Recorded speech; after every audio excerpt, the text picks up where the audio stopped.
I'm not on the Gus Edwards train, and the main reason It's a for that bus. is I just That's because it's a bus. It's not a train. that's true. That's a good point. Mayo experience. Mayo experience. Mayo experience. Mayo experience.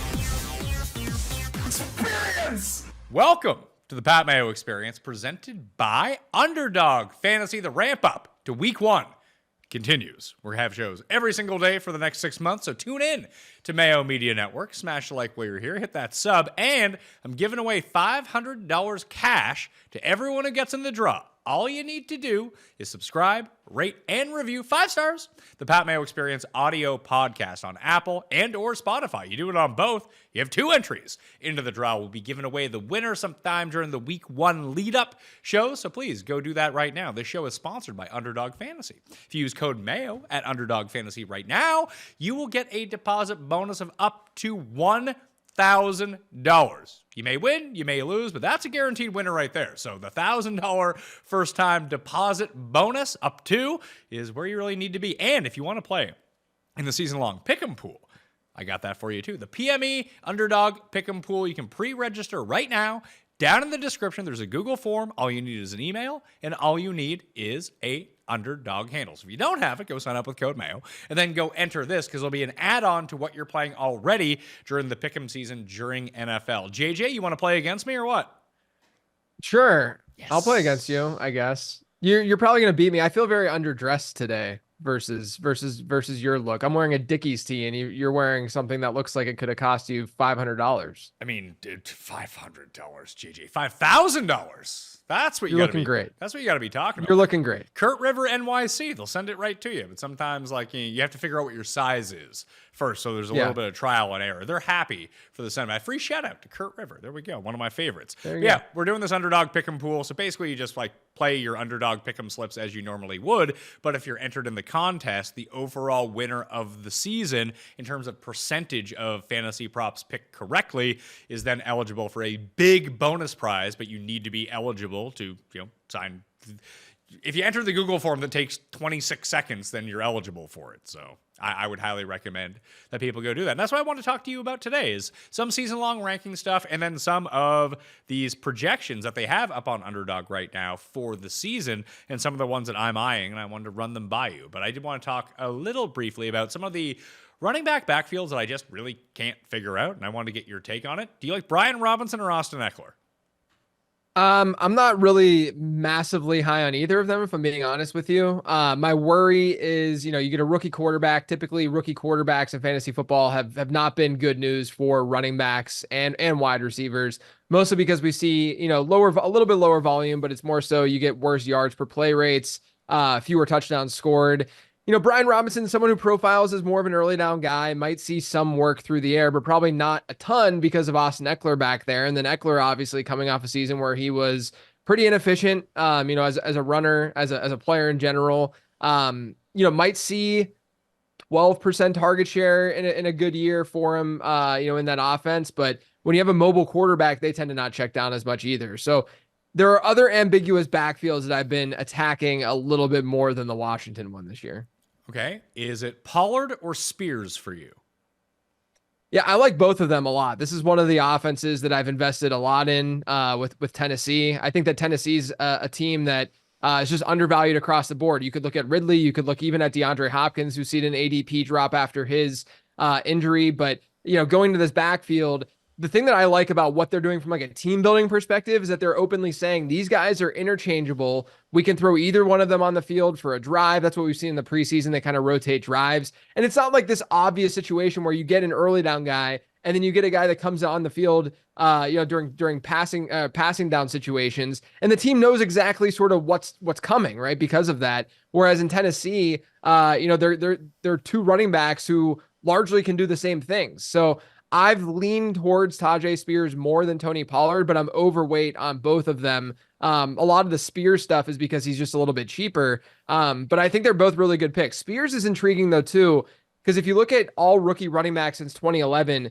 his rookie season last year in terms of target share per game was a top 6 number of all running backs, rookie running backs since 2011. And the guys that were ahead of him were like Bijan Robinson, Saquon Barkley, Alvin Kamara, Christian McCaffrey. And the last one was Tariq Cohen. And people hear Tariq Cohen's name and they're like, oh, this is bad news for Tajay Spears. Tariq Cohen was an RB2 during his sophomore year in the league. So Spears is really, really intriguing, I think. But I think both of these guys, given the offense, in my opinion, they're going to be more pass heavy. You get Brian Callahan there to bring that more pass heavy offense, should help Will Levis with their new weapons. I'm intrigued. I think that this is just an underrated offense in general. So if you want to get Pollard, go after Pollard. I think that's another great pick.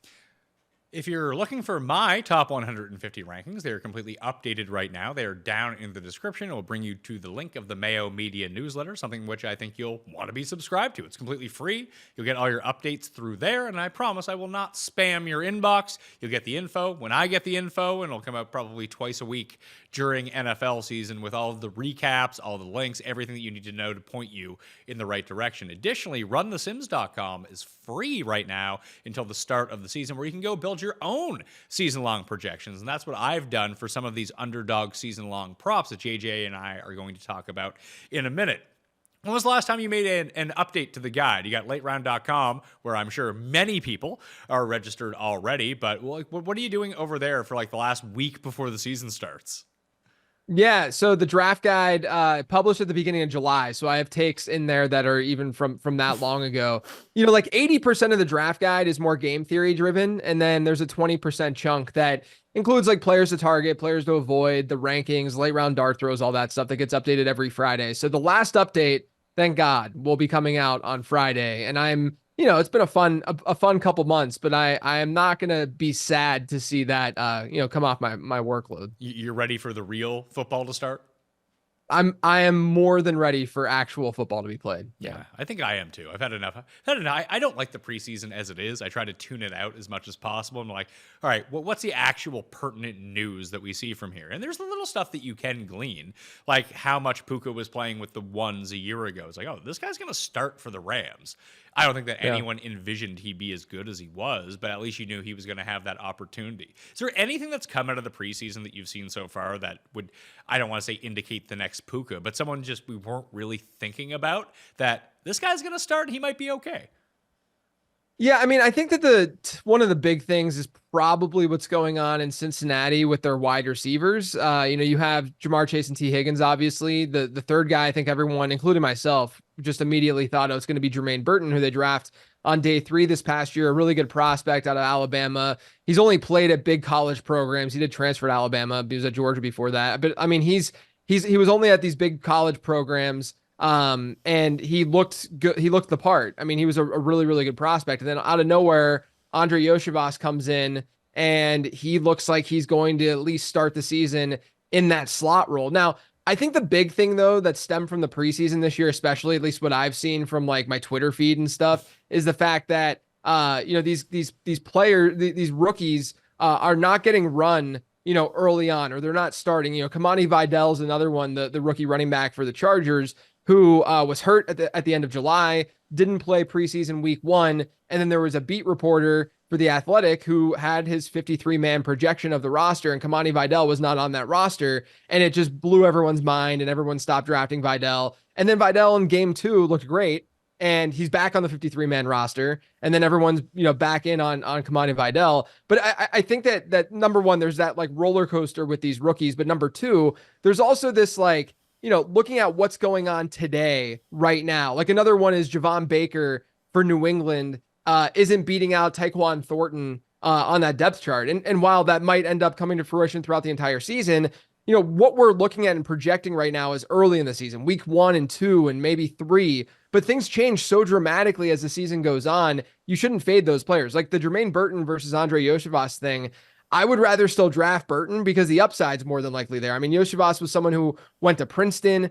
He didn't do much as a rookie. The combination of just those 2 factors tell you that he's probably not going to be a league-winning player, whereas Jermaine Burton has some crazy upside, and I care a lot more about what's going to go on during the second half of the year, during the fantasy playoffs, than the front half of the year. So a lot of this stuff for me has just been sort of the rookies and how people have perceived those rookies, because they've fallen a little bit in value. And historically, when you look at ADP and you look at how these guys have performed, rookies across the board, running back and wide receiver, they have generally been really good values in season-long managed leagues.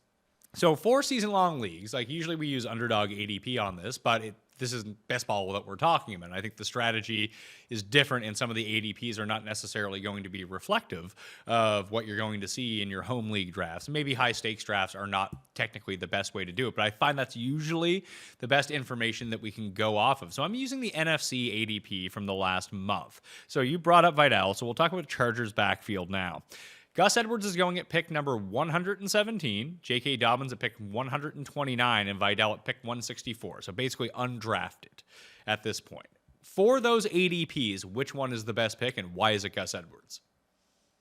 See, I'm not on the Gus Edwards train, and the main reason for that is that's because it's a bus. It's not a train. That's true. That's a good point. The main reason though is guys like him, Devin Singletary is another example of this.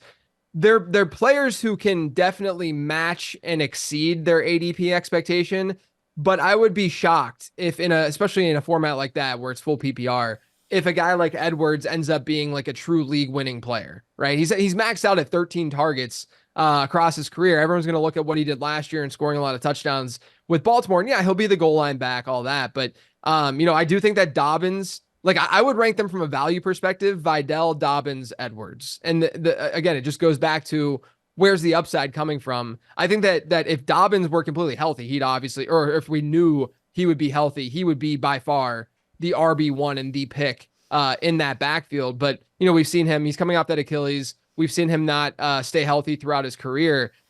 So, to me, if you're going with like a 0 RB approach, I kind of like getting Dobbins and even pairing him up with like a Jonathan Brooks type, because, Dobbins will be, for you, on the field and performing for you, hopefully for a handful of weeks before either this Achilles injury comes back to bite him and him coming back as quickly as he has, or he just gets inevitably hurt because his body just doesn't seem to be able to manage the workload. And then by the time, he's out, Jonathan Brooks could step in and be your RB2, in more of a 0 RB build. So that's kind of my logic behind it. Is Gus Edwards a bad pick? No, I'm not going to call him out as like a player to avoid or anything like that. It's just the way that I philosophically play fantasy. I just think that there's more upside elsewhere, and he's more of a floor pick as opposed to a ceiling one. It does seem like there are a lot of floor picks. I think that people feel, like you mentioned Devin Singletary, he just feels like late stage Frank Gore to me, where, yeah, he's going to get 20 touches a game, and there's just going to be irrelevant touches. He'll score like 3 touchdowns. It'd be RB 31 every single week. But when you look at the end of the season, you're like, oh yeah, Devin Singletary in total points was running back 22, but in points per game, he was 35. You don't really want that guy on your team. I guess the reason I like Edwards is he's going way after all of those other like very, very boring floor running backs that as an injury fill-in, as a plug and play, if you need him, I can see him scoring double-digit touchdowns in this offense. Yeah, look, it's not impossible for sure. And to be fair, his ADP has fallen a little bit with the Dobbins being healthier news, I guess you would say, just because he's actually been able to handle training camp and such. And now there's Vidal as well that is seemingly going to make the team. So yeah, I mean, like there's definitely outs for Gus Edwards. I would prefer him at cost versus like, the aforementioned Singletary, let's say, because the aforementioned Singletary, like you said, I also have fear with some of these teams like the Giants, where, they have Tyrone Tracy, their rookie running back, who I'm pretty high on. During the second half of the year, if the Giants suck and they don't care and they just want to get some looks and some reps for some of these backups, my fear a little bit would be that they don't give Singletary, a bell cow workload towards the end of the year because they just want to see what they have in a guy like Tyrone Tracy. Do you have any take on Moss versus Brown? Because Chase Brown is being drafted above him now. Yeah, I think that's right, that he should be drafted ahead of him. Now, I do think that there are still some concerns with Brown. Like, he barely played on third downs last year, and he's supposed to be their pass catching back, but he's really explosive to a fault to some degree because his success rate last year was really, really bad. He's one of the worst in the league in success rate. So he's kind of a home run hitting player. I do think that Moss will sort of be the grinded out early down guy. But Chase Brown, man, like, I generally am going to chase, no pun intended, the upside of the pass catching profile, which he does have. He was a 3-down back in college. He's actually he's bigger than people realize. People kind of associate big play running backs with smaller running backs, but he's like 209 pounds. Like he can handle a pretty big workload. And he did that during his last collegiate season at Illinois. So I personally like Chase Brown more than Moss because I'm always going to lean towards the pass catcher. That's the thing that correlates most to success in the middle rounds with these running backs. But I wouldn't be shocked if Moss, at least to start the year, there's more of a 50-50 split. He's seeing the goal line work, and he ends up maybe seeing just as many fantasy points, at least to start the year, as a guy like Brown. I don't necessarily disagree. I just see someone like Javonte Williams going 6 spots ahead of Chase Brown and thinking to myself, just give me Javonte Williams instead. Yeah, I like Javonte a lot. I like Jaleel McLaughlin a lot too, out of that same backfield. The main reason I'm just targeting the Broncos backfield is because Sean Payton loves his offenses love to throw the ball to the running back position. And I discovered this earlier this offseason. But if you look at the top 20, it's actually top 17 team running back target shares since 2011. So this is 12 years of data, 13 years of data. Looking back at the top team running back target shares. Sean Payton's teams own 8 of the top 17. Last year, they were first in the league in running back target share. Back when he was in New Orleans, they consistently were one of the top teams in running back target share. And you look at their personnel right now, they have nothing outside of Cortland Sutton at pass catcher, at least that we see as like a concrete, good enough player. And so I think that they could target their running backs a ton too. And Javonte Williams is like the ceiling play for sure out of that backfield. And then Jaleel McLaughlin is just one of those guys who should be able to beat ADP. One thing that I imagine that the casual people walking in really underrate is the amount of plays that teams run per game. Have you found any stickiness to that year over year? Obviously, if you retain the same coordinator or head coach, then that's probably going to remain relatively consistent. But teams with turnover, like Seattle, for example, one of the, if not the slowest team in terms of pace last year and plays run per game, they have a brand new system in place with a brand new head coach. Would you anticipate them speeding up their process a little bit? Yeah, I mean, there's also just regression that happens, right? Where teams run very few plays one year, and then naturally the next year they're going to run a lot more plays. Seattle's one of those teams, they did run slow. They also just didn't run many plays because their defense was on the field so much. They couldn't get off the field. That was a huge problem for them last year.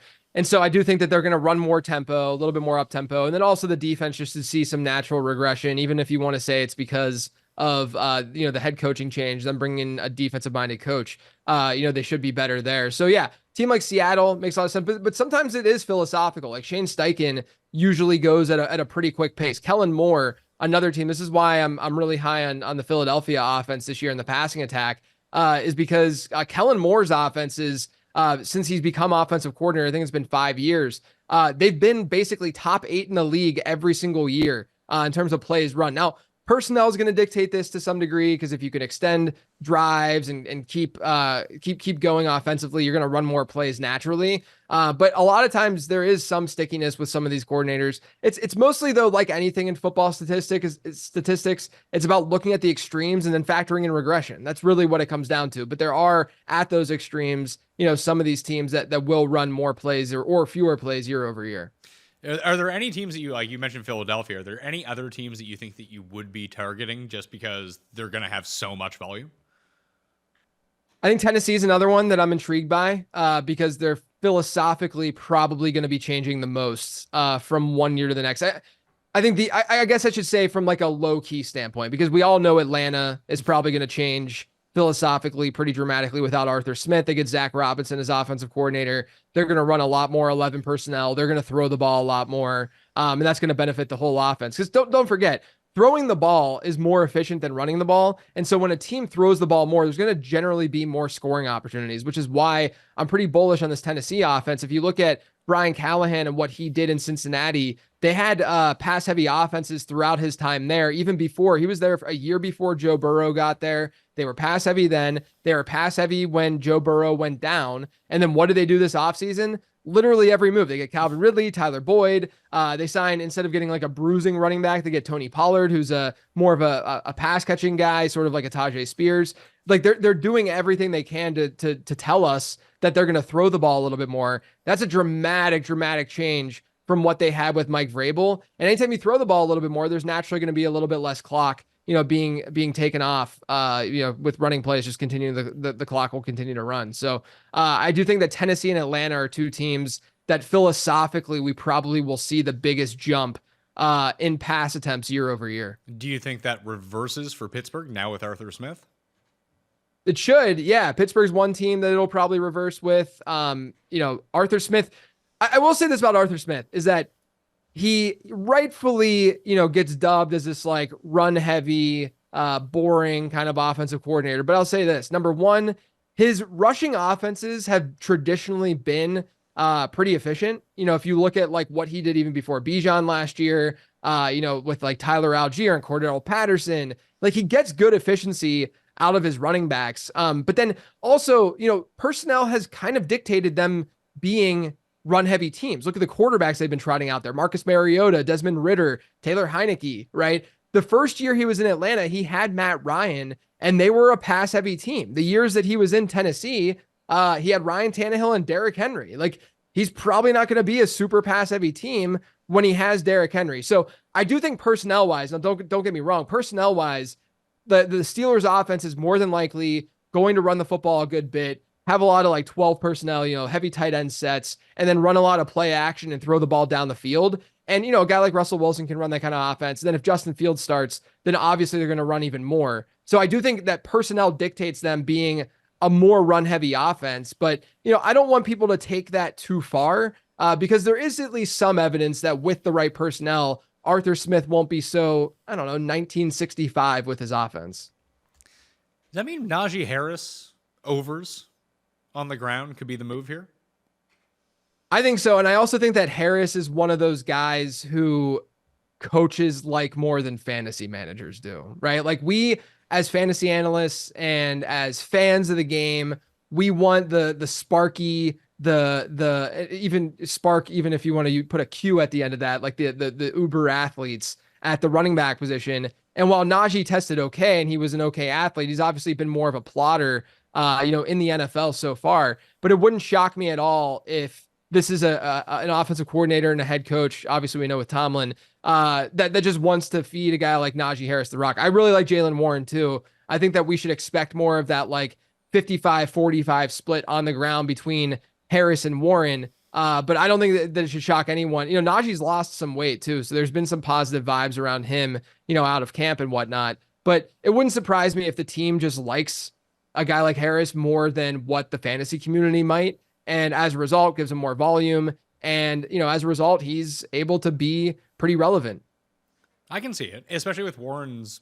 I mean, when do you think he'll end up being 100%? Like, do you think he plays week one? It sounds like he's going to play week one. Will he be 100%? I don't know. I'd probably, from a projection standpoint, give Najee Harris more like in that 65 range as opposed to the 55 range. But yeah, it sounds like he's going to go week one. I think the big question mark is going to be how they deploy these guys as pass catchers at the end of the day. Because, we've seen split backfields with Arthur Smith, and he has favored, like even last year, like they started giving Bijan Robinson a lot more, and they did throughout the season. They were giving him a lot of work through the air. The biggest problem with Robinson was what was going down on early downs, right? And so if Harris is splitting that early down work with Warren, and then they favor the better pass catcher, which is Warren, then it could easily be a season where Jaylen Warren outscores Najee Harris in fantasy football. Like, a lot of projections see Jaylen Warren as the better player than Najee Harris. I've been drafting both because I like to target these ambiguous backfields, and I think it's worthwhile to. But yeah, to your question about like starting the season, is Warren going to be in there? I think he's going to be fine. The doctors that I've talked to who study this stuff, that, I obviously am not one of them. They seem optimistic that it's not going to be a long-term issue. All right, last running backfield I want to talk about. Dallas. Is there value there? Yeah, I mean, hypothetical value, right? I've leaned towards Rico Dowdle throughout this offseason because, Ezekiel Elliott, we kind of know what we're getting at this point. And he's not a special back. He's a plotting back at this stage of his career. My biggest fear, because I don't think Dowdle is necessarily special either. I do think that he has more juice, and you watch him and it could, he has sort of that like Tony Pollard, efficiency to him, or potential efficiency.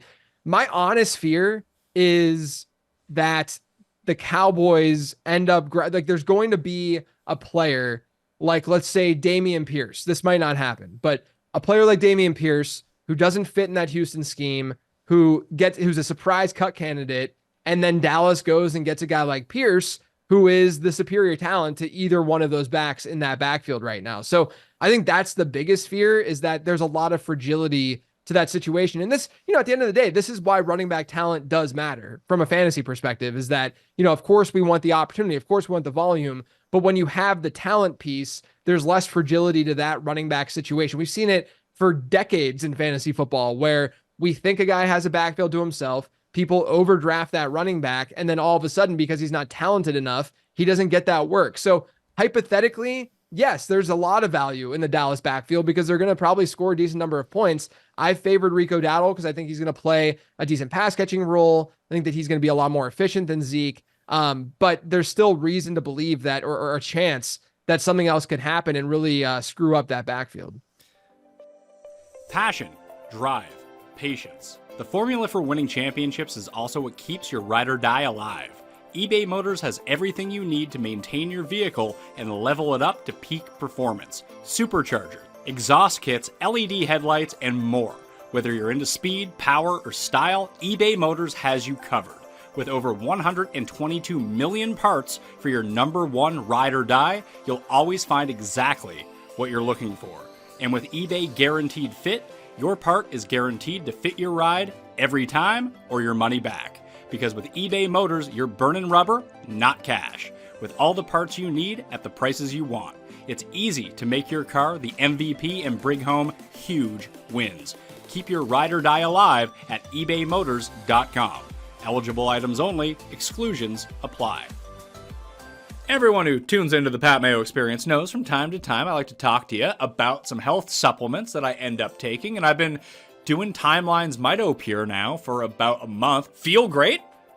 And I think you can too. Take 2 soft gels a day for 2 months, and you can see significant improvements in your cellular energy, your muscle strength, and your endurance. That was the big thing. I've been golfing more this summer and lifting less. Yet when I go back to the gym for my once a week, like max lift, I'm not really atrophying that much. I'm not losing a ton of muscle, which is absolutely fantastic news for me and my golf game, because if you work out too much, then you get too sore, you get too stiff, you need to retain that flexibility. I'm retaining my muscle mass at the same time, although I'm not working out as much. And it comes in 2 product designs to fit your needs. They're berry powder, which is great to mix into your breakfast, yogurt, or daily smoothie. That's how I've been doing it. I've been eating some strawberries, raspberries, blackberries with a little bit of yogurt, a little bit of protein powder, then boom, Timeline's MitoPure right on top of that. Or they have soft gels for the days where you're just on the run and wanted something convenient to grab and go. So, Timeline is offering 10% off your first order of MitoPure right now. So go to timeline.com/mayo to get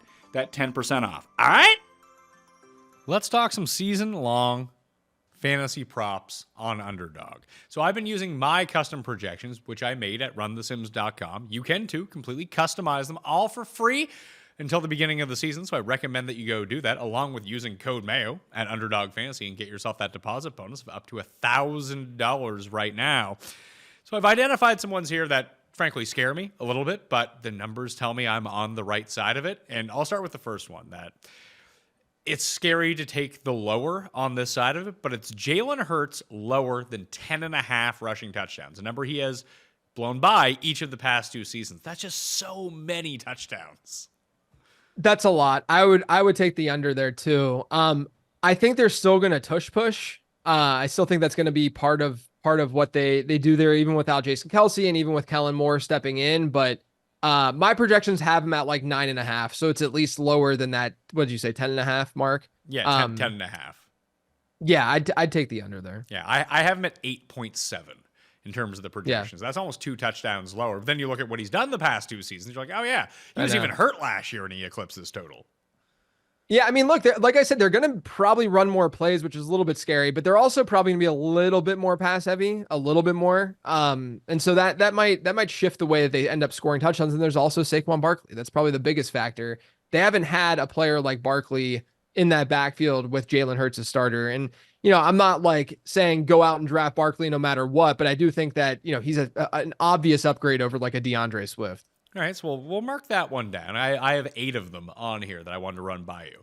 Terry McLaurin, over or under 925.5 receiving yards. Now is maybe the only man left standing in Washington.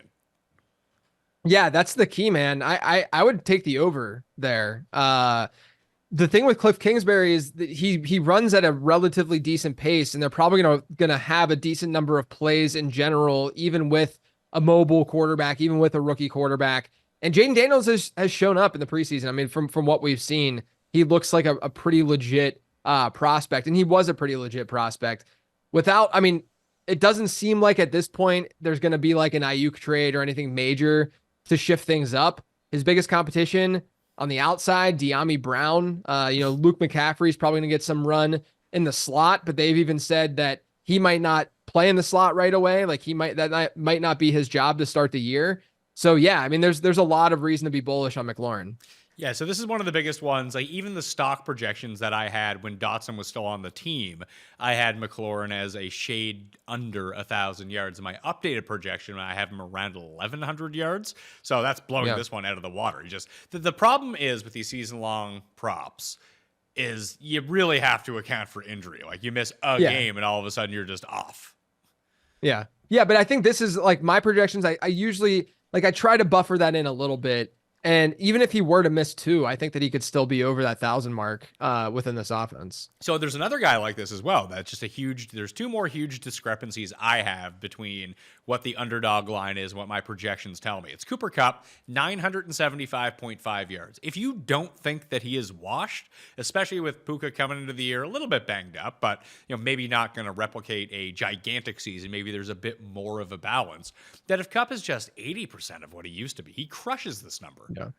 Yeah, no, I agree. I have him for over hang on, let me look. Yeah, not quite 1,100, but that's based on some regression or some based on some idea that he might not be able to finish the season and play the full season. But yeah, I mean, that number seems too low. There's been a lot of hype around him sort of being back also, and then you mentioned the Nakua injury. Not that I think that's gonna be a long-term issue, but even if he gets off to a hot start, that matters. And we even saw last year at times Kupp had those blow-up games, and sometimes those blow-up games can end up, with a season-long prop, end up counting for like multiple games for you if he does have sort of one, a stinker here and there. So yeah, that number feels too low. So 3 of them we're on the same page with. We'll try to find one that we can argue about here. This one was over 225 yards off for me, maybe even more now that I look at it. T. Higgins, 875.5 receiving yards. That screams over. Yeah, that screams over. Just go over. I have him over 1,000 yards pretty comfortably. And again, that's knowing that he might miss some time. Yeah, I mean, he should see 120 targets if he's healthy this year, and if he gets there, he will be over 1,000 yards. I don't know why that number is as low as it is. Yeah, especially Jamar. There's also the question marks with Jamar Chase too. I mean, what is the question? Just that he's not going to sign? He's going to sign. Yeah, no, I mean, I'm just saying like there's at least something that sits there that maybe it does go south that when we're not expecting it. But then there's also the contingent upside of if Jamar Chase is out, T. Higgins is going to be projected to see a 25 to 26% target share week in and week out, and he'll easily match this number, right? Or go over this number. So yes, Higgins himself can get hurt, but that's something that literally any wide receiver could. But then there's at least that like upside. Like for instance, like Terry McLaurin, if someone else gets hurt in that offense, it doesn't really matter for his overall projection. It's not going to change things that dramatically. But if Jamar Chase is out, T. Higgins could be a 1,300-yard wide receiver, potentially. Do you worry about Burrow in this wrist injury at all? I'm not. Maybe it's a mistake, but from what I've heard, again, from some of the docs that are out there, it's not the biggest concern in the world. Oh, that would be good for T. Higgins. I was thinking about, because what you can do, and I mean, people who watch our golf show know this because we can manipulate the payouts on Underdog if we have a good feeling either way. But if you do anti-correlation in your Pickem slip, it just vastly increases the payout. Like if you wanted to go T. Higgins over 875.5 and then go Joe Burrow lower than 4,300 passing yards, you wouldn't get the standard 3x payout. You'd get like 4.5 or something like that. Right. Like those are the sort of, like the big one you can do it. This is especially in like the prop market overall, where you can basically same game parlay with the same player. Like Jalen Hyatt was one that I was trying to do it with last year, where it'd be over yardage but under receptions, and like it breaks the brain of the algorithm. It doesn't know what to do with it and just gives you like silly payouts. Yeah, because it's a negative correlation between those things. But yeah, obviously with a guy like Hyatt, you can get you can take advantage of his higher A dot, and I mean his A dot was like 18 last year. You can take advantage of that and the big playability. I would not be as comfortable though with Burrow and doing with Burrow, because I think there's a chance he would have if T. Higgins goes off or has like a decent season, Burrow's probably going to too. Do you think that Sam Darnold is going to, without injury, remain the Vikings starter all year? Yeah. Okay. Yeah. I don't know what else they would do, but also we've seen sort of these like reclamation projects occur throughout the league over the last couple of years. Geno Smith, you had Baker Mayfield, both coached by Dave Canales, which he is not in Minnesota. But Kevin O'Connell runs a pretty nice, favorable offense for quarterbacks. We even saw pretty big games from Nick Mullins last year. But yeah, I mean, I think that Sam Darnold's passing prop is too low, generally, like across the board. So I've been hitting overs with Darnold right now. Not just because of what Mullins did at the end of the year, but we know it's a pretty pass-heavy offense. They could be in some negative game scripts too, and the weapons aren't bad, especially second half of the year if TJ Hawkinson's back. So I do think Darnold is going to end up playing throughout the season, because if he shows up and he looks good, that's good capital for Minnesota to have and to manage. I have Darnold projected for the 6th most passing yards in the league. Yeah, it's crazy. I mean, like it's not that wild. Like I have a bold predictions piece coming out soon, and one of my bold predictions is that Sam Darnold has more passing yards than Justin Herbert. And it sounds so crazy on paper, but Justin Herbert and a Greg Roman-led offense where they could be a little bit more run heavy, or they could be fairly run heavy, and the complete opposite's happening with Sam Darnold. Like it's not that hard to see that happening. In fact, I wouldn't be shocked if there's some projection systems that do like Darnold straight up more than Justin Herbert. Mine does. So yeah, that's interesting to think about. It seems bold, but it's like not that bold, right? That's a classic JJ Zachariason move to make it seem bold, but it's actually not very bold. So 4,415 yards is what I have Sam Darnold projected for right now. His prop on Underdog is 3,475. That is 1,000-yard difference. Yeah, do it. Or put that over, man. Or if he plays all year, the over-under for interceptions is 12.5, which also feels like a big, big over. Yeah, look, the bet on Darnold is that he's playing all year. And I just don't really, like, why would they not just go that direction? Like, sure, he might be bad, but if he's bad to start the year, then they're going to be out of it. And they probably just want to see what they have out of him for a bigger sample size. Well, in my rankings, I have Jefferson at number 2 overall behind McCaffrey. I have him as the number 1 receiver, and it's partially I made that change once Darnold ended up being the starter, that I just envision a lot, like you said, like what Nick Mullins did last year. I just kind of see that Jameis 30-30 season. That's what I see for Darnold here if he gets to play. Yeah, which would be sweet. Like honestly, you know, I know I was talking up the Tennessee offense. I kind of see that with Will Levis potentially too. Is that like that offense just thrives in fantasy football because he's just like Will Levis last year threw at 20 plus air yards at a 22% rate. The guy in second was Jordan Love, who threw it at a 14% rate. Like the dude just throws it down the field, does not care. You know, they're going to bring that back and bring that in a little bit this year. There's no doubt, but it's the perfect environment for fantasy football. And I could see the same thing kind of happening with Sam Darnold for sure. Is there a tertiary option, receiving option at least, in that Tennessee offense that intrigues you beyond Hopkins and Ridley? And none of the running backs, like a tight end or another receiver that could potentially benefit? Not really in terms of ceiling, but I do think that Tyler Boyd will end up being their main slot guy. He's been someone that I've tacked onto my Titan stacks pretty consistently, or even like a bring back in week 17, you know, in like a Best Ball Mania environment for the playoffs. When you get a Jacksonville stack, he's cheap. He should get some production. He'll be their primary slot guy, probably be third on the team in targets if everyone's healthy. So, these guys, their wideouts are older, but all of them, at least are intriguing to some degree. What would you rate Will Levis's job security at? Oh, again, it goes back to like, why would they not want to get everything that they see everything they can out of him to then make a decision next year?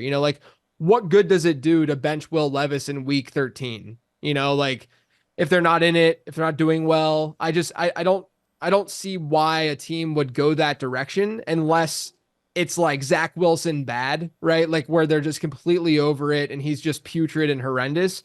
I just don't think it's going to necessarily go that direction because of what we saw last year. He already was posting, Levis was already posting. They weren't great numbers, but they were at least like better efficiency marks than even like a Bryce Young, right? Where I just usually in these scenarios, I lean towards the younger, inexperienced player playing late in the season because that's generally what we see. Like, there's no, like, if the Patriots go out and they start Drake May week 1, Drake May is going to start the entire season. Like, there's no reason to believe that they're going to go to Jacoby Brissett unless something like, a pretty bad outcome, like a 5th percentile outcome or worse happens for one of these younger quarterbacks. So, I mean, from my perspective, I think Will Levis is just going to play all year. 3465 is his passing total. I think I haven't projected at 3,800. That seems low-ish for a guy who might just sling it. Yeah, I agree. I think that they're going to sling it too. I think they're going to have a lot of pass attempts in that offense. All right, next one. This is the lowest number on the board, and I went higher than this. 575 receiving yards for Darnell Mooney in Atlanta. Yeah, I like that. I like that a lot. My projection looking right now has him at 835. So that is a very solid over if he's in the 500s. Okay, so there's another one that we can throw on board. Then the last one was Najee Harris, 825. So that one seems a bit riskier. If we just played all of the ones that we just talked about together, it pays 84 to 1. Do it. Okay, so we'll go do it. $125 on that. We'll pay $10,500 for 8 out of 8. 7 out of 10 or 7 out of 8 will pay us $400, and then we'll get an extra $10 on top of our 125 if we go 6 of 8 for the season long. So I'll throw the tail link to that one down in the description right now if you want to tail along with JJ and I for this one. The other thing that I want to do is actually narrow this down to like 4 of them that we can get to here. So of all the ones that we talked about, which one do you think were your favorites? Darnold seems like a good one. Higgins seemed weird too. And I kind of like the Mooney one with we're not even with Darnell Mooney, we're not even dealing with Rondale Moore. Like their primary slot is Ray McLeod. It's literally Drake London, Kyle Pitts. Got to worry about them, obviously. They could end up seeing 50% of the team's targets. Bijan Robinson could see 15 to 20% more in Tyler Algier, but Mooney's probably relatively locked into a 15 to 17% target share in that offense. So that one's kind of intriguing. The McLaurin one was also pretty good, but I don't remember if that was as good as the Mooney one. So Darnold, Mooney, and Higgins seem to be the best 3 that we talked about, I think. Yeah, let's do Mooney, Higgins, and Darnold, right? Yeah. Do you want to do Levis too? To really get it up there?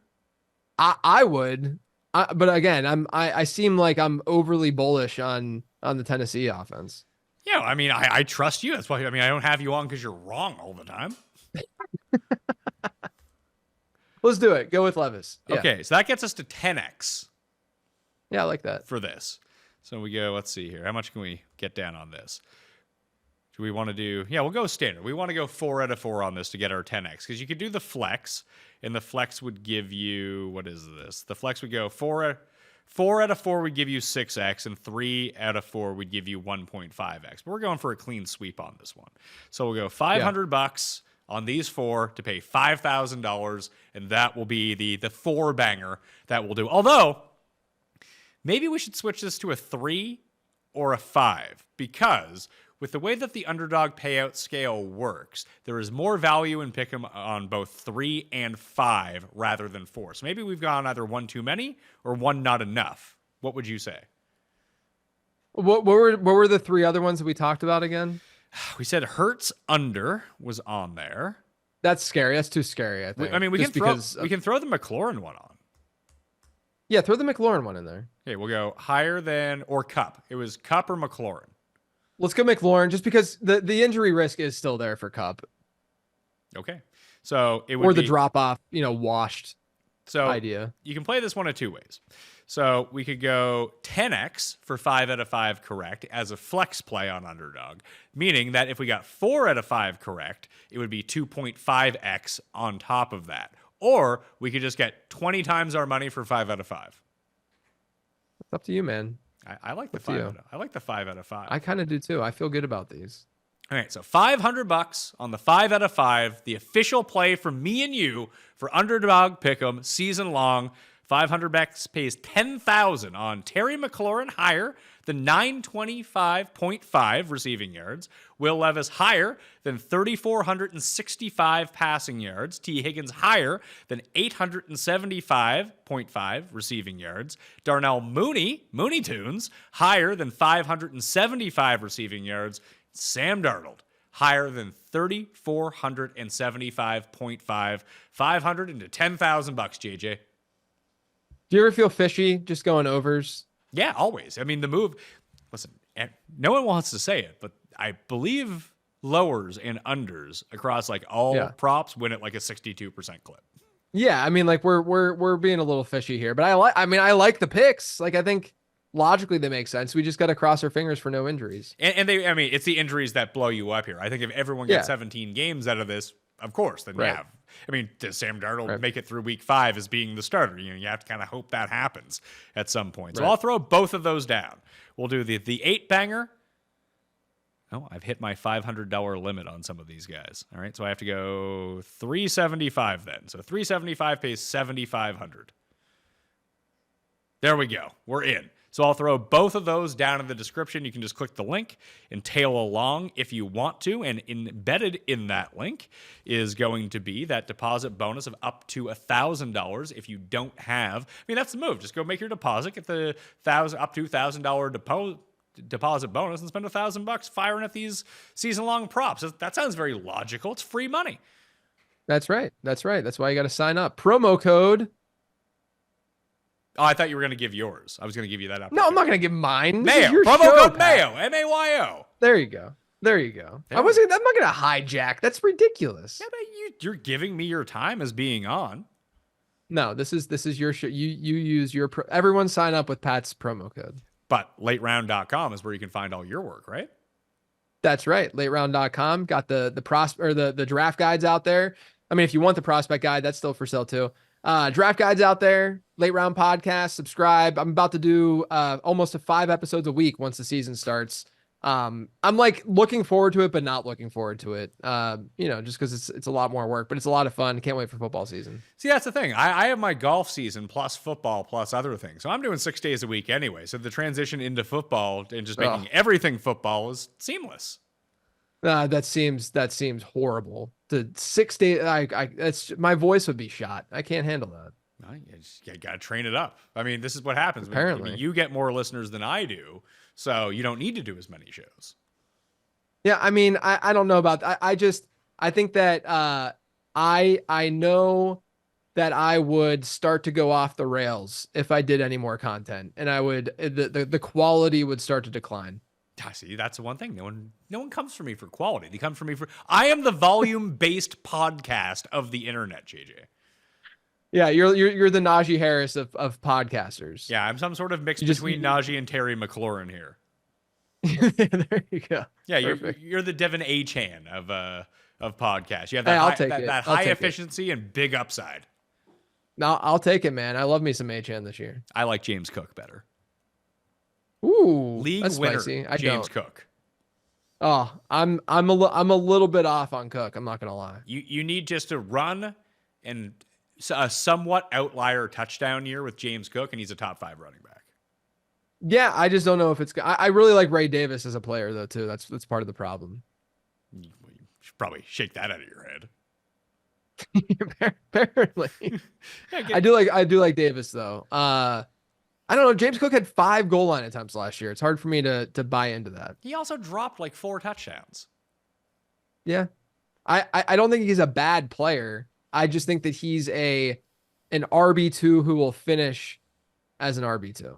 Like he's just a fine pick. See, I think he's a low end one with that upside if Josh Allen stops running. Maybe Josh Allen will never stop running so much inside the 10-yard line, but you just need I feel like it's part of his game. You just need to have, when I spoke with Jake about it, it's almost like one of the, obviously not as much receiving, but you need to have one of those outlier Alvin Kamara touchdown years, which he had like twice or something like that. And I know 6 of them came in one game once, but you just need to run hot that way where, he breaks 1 or 2 from outside of the 20 and all of a sudden you're at like 9 or 10 total touchdowns instead of 5. And then you have just a legit dual threat on your hands. Yeah. I mean, look, he's good. He's not like a fade for me, but he's not someone that I'm like aggressively going after. See, I liked him because he's going 20 picks after the rest of the tier of guys that I like him with. Like, if you told me James Cook outscored Derrick Henry or Isaiah Pacheco, I'm not going to be super surprised. Yeah. No, I get it. I still have him sort of in that like Jacob, basically where he's being drafted, in that Jacobs, Rashad White, Kenneth Walker type tier. Yeah, he's way better than those guys. Wish I could find a combined yardage prop for him, but I can't. So therefore, I can't put him in the season-long props. Once again, if you want to tail along with JJ and I, hit the description. The direct link is there to bring you to Underdog to do that. Use code Mayo at Underdog for that deposit bonus of up to $1,000.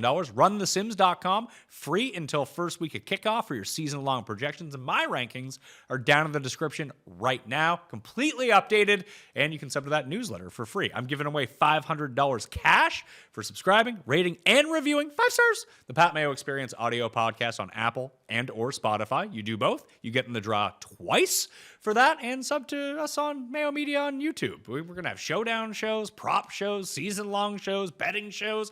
All things football are coming your way. As of right now, it's on. It's game time for the next 6 months. Let's go, okay? Smash a like while you're here, too. I'm Pat Mayo.